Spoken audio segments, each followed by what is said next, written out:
മരിച്ചതിൽ ദുഃഖിക്കാൻ അള്ളാഹു നിയന്ത്രണം വരുത്തിയെങ്കിലും ജനിച്ചതിന്റെ പേരിലുള്ള സന്തോഷിക്കുന്നതിൽ നിയന്ത്രണം വെച്ചില്ല. ജനിച്ചാൽ അങ്ങോട്ട് സന്തോഷിക്കുക എന്നു മാത്രമല്ല, അള്ളാഹു സുബ്ഹാനഹു വ തആല അതിനൊരു നിയന്ത്രണവും വെച്ചിട്ടില്ല എന്ന് റബ്ബിന്റെ പേരിൽ എങ്ങനെയാണ് നിങ്ങൾക്ക് കളവ് പറയാൻ സാധിച്ചത്?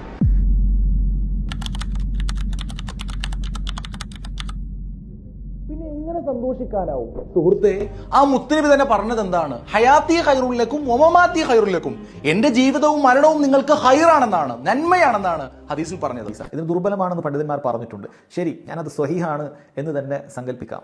എന്നിട്ട് അയാൾ പിന്നീട് പറഞ്ഞു വെക്കുന്നത്, അപ്പോൾ ഇനി ജനിച്ചത് കൊണ്ട് സന്തോഷിക്കണോ വഫാത്ത് ആയതുകൊണ്ട് ദുഃഖിക്കണോ? എടോ, ബേസിക്കായി നമ്മൾ പഠിക്കേണ്ടത് ഇസ്ലാമിൽ ദുഃഖാചരണം എന്ന ഒരു സംഭവം തന്നെ ഇല്ല.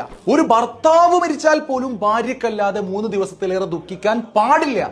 മരിച്ചാൽ ആ രൂപത്തിലുള്ള ആചാരങ്ങൾ പാടില്ല എന്ന ശരിയായിട്ടുള്ള ഒരുപാട് കാര്യം പറയാം. അതുമായി ബന്ധപ്പെട്ട ആചാരങ്ങളൊക്കെ സമസ്തയും മറ്റുമൊക്കെ നടത്തുന്നുണ്ട് എന്നുള്ളത് അത് വേറെയാണ്, അത് ദീനിലില്ലാത്തൊരു കാര്യമാണ്. അതവിടെ നിൽക്കട്ടെ.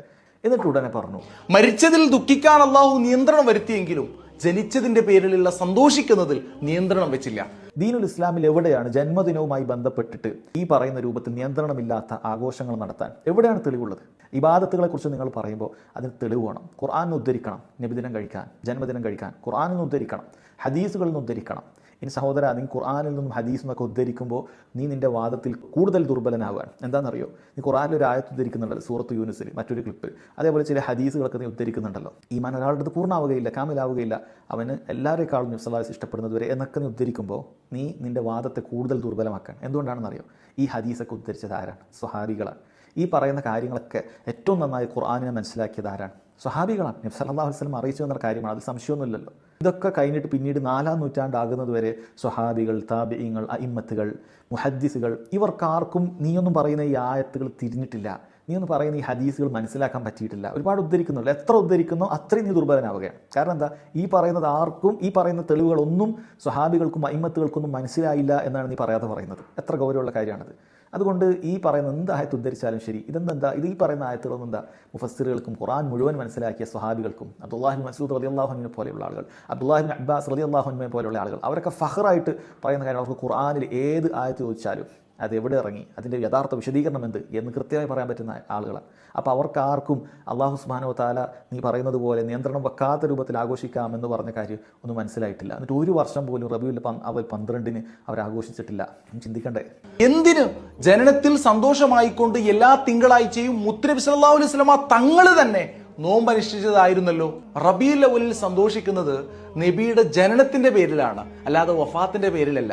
ഇന്നമൽ അഅ്മാലു ബിന്നിയാത്ത്, ഓരോ കർമ്മങ്ങളും ബന്ധപ്പെട്ടിരിക്കുന്നത് അതിന്റെ ഉദ്ദേശശുദ്ധിയോടെയാണ്. ഇടയ്ക്കൊരു സഹീഹ് ഹദീസ് ഉദ്ധരിക്കാറുണ്ട്. അതായത് തിങ്കളാഴ്ചത്തെ നോമ്പ് ശരിയാണ്, നബി സല്ലല്ലാഹു അലൈഹി വസല്ലം പറയുന്നത്, അതിലാണ് ഞാൻ ജനിച്ചിട്ടുള്ളത് എന്ന് പറയുന്നത്. ജനിച്ച ദിവസം എന്താണ് നമ്മോട് ചെയ്യാൻ പറഞ്ഞത്? അത് ജനിച്ചത് മാത്രമല്ല, മറ്റു ചില കാര്യങ്ങളും പറയുന്നുണ്ട്. ശരി, ജനിച്ച ദിവസം എന്താ ചെയ്യാൻ പറഞ്ഞത്? തിങ്കളാഴ്ച ദിവസം നോമ്പെടുക്കാനാണ് പറഞ്ഞത്. നിങ്ങൾക്ക് എത്ര പ്രാവശ്യം തിങ്കളാഴ്ച ദിവസം നബിദിനം വന്നിട്ടുണ്ട്? അന്ന് നിങ്ങൾ നോമ്പെടുക്കുകയാണോ ചെയ്യാറുള്ളത് ഈ സുന്നത്ത് പിൻപറ്റിക്കൊണ്ട്? അതല്ല പെരുന്നാളിനേക്കാളും ഉഷാറായി ബിരിയാണി വെച്ചും പായസം കൊടുത്തുമൊക്കെ നബിദിനം കഴിക്കുകയാണോ ചെയ്യാറുള്ളത്? ചിന്തിച്ചു നോക്കുക. തെളിവ് ഉദ്ധരിക്കുന്നത് നോമ്പിന്, ചെയ്യുന്നത് പെരുന്നാൾ.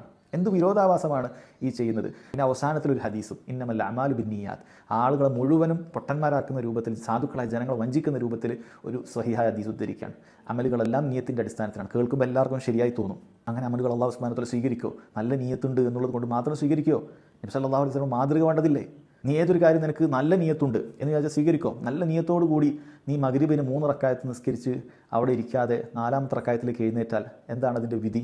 മനഃപൂർവ്വം ഒരാൾ ഒരു റുക്കുന് വർദ്ധിപ്പിച്ചാൽ അയാൾ നിസ്കാരം ബാത്തിലായി പോകും. എന്താ നല്ല നിയത്ത് പരിഗണിക്കാത്തത്? അയാൾ ഉദ്ദേശിക്കുകയാണ് ഫാത്തിഹ അല്ലേ, അങ്ങനെയാണല്ലോ തെളിവ് പിടിക്കൽ, വ്യത്യസ്ത തെളിവുകൾ കൊണ്ടുവന്നിട്ട് അങ്ങനെ ഉണ്ടാക്കലാണല്ലോ.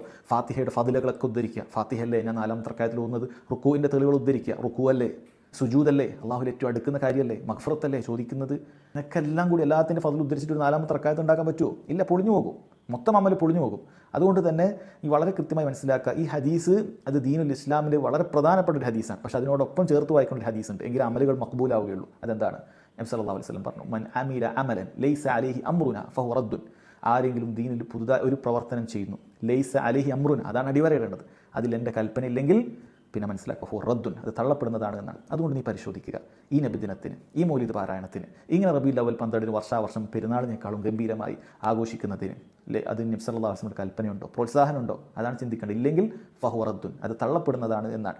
അതുകൊണ്ട് ഇന്നമൽ അഅ്മാലു ബിന്നിയാത്ത് മാത്രം ഉദ്ധരിച്ചിട്ട് എല്ലാ അമലും അങ്ങോട്ട് നന്നാക്കാൻ നമുക്ക് സാധിക്കില്ല. വളരെ ഗൗരവത്തിൽ ഞാൻ ഓർമ്മപ്പെടുത്തട്ടെ, ഒരുപാട് ആളുകൾ ഞങ്ങളൊക്കെ ഫോളോ ചെയ്യുന്നുണ്ടാവും. കാരണം പലസ്തീനിലൊക്കെ സാധുക്കൾക്കൊക്കെ പലതും എത്തിക്കുന്നുണ്ടല്ലോ. ഇതൊക്കെ കണ്ടിട്ട് പലരും നല്ലതാണ് എന്നൊക്കെ വിചാരിച്ച് ഫോളോ ചെയ്യുന്നുണ്ട്. പക്ഷേ അവരുടെ ഉൾപ്പെടെയുള്ള ആളുകളുടെ ദീനിനെയാണ് നിങ്ങൾ ഫസാദാക്കുന്നത്. അതുകൊണ്ടാണ് ഇതിനൊക്കെ മറുപടി പറയേണ്ടി വരുന്നത്. അതല്ലാതെ നമുക്കൊന്നും തമ്മിലൊന്നും ഒരു വ്യക്തി വൈരാഗ്യമോ അതല്ലെങ്കിൽ ആ നിലയ്ക്ക് എന്തെങ്കിലുമൊക്കെ ബന്ധമോ ഇല്ല. പക്ഷേ ഒരുപാട് ജനങ്ങളുടെ ദീനിനെ ഫസാദാക്കുന്ന കാര്യങ്ങൾ പറയുമ്പോൾ ഇതിന് മറുപടി പറയൽ ഒരു ഇസ്ലാമികമായ ബാധ്യതയാണ് എന്നുള്ള നിലക്കാണ് വളരെ ഗുണകാംക്ഷയോടുകൂടി പറയുന്നത്. അതുകൊണ്ട് ഇത്തരം അബദ്ധങ്ങൾ ഉദ്ധരിക്കരുത്. ഇത് ദീനാണ്, ഇത് ദീനാണ്, അള്ളാഹു സുബ്ഹാനഹു വ തആലയുടെ ദീനാണ്. അതുകൊണ്ട് ഇതിൽ അറിവില്ലാത്ത കാര്യങ്ങൾ സംസാരിക്കുമ്പോൾ വളരെ ഗൗരവത്തിൽ മനസ്സിലാക്കുക. പ്രത്യേകിച്ചും അള്ളാഹുവിൻ്റെ ആയത്ത് ഉദ്ധരിച്ച് ഹദീസുകൾ ഉദ്ധരിച്ചിട്ട് ദീനിലില്ലാത്ത കാര്യങ്ങൾ സ്ഥാപിക്കാൻ ശ്രമിക്കുമ്പോൾ അത് വളരെ ഗൗരവമുള്ള കാര്യമാണ്. പ്രത്യേകിച്ചും ഈ കാലഘട്ടത്തിൽ ഒരുപാട് ആളുകളിലേക്ക് താങ്കളുടെ ഈ വാക്കുകൾ എത്തും, ഒരുപാട് ആളുകൾ പിഴവിൽ തുടരും. ഇതിൻ്റെയൊക്കെ പാപഭാരം ഇത് പറഞ്ഞ് പ്രചരിപ്പിക്കുന്ന ആളുകൾക്കാണ് വഹിക്കേണ്ടി വരിക.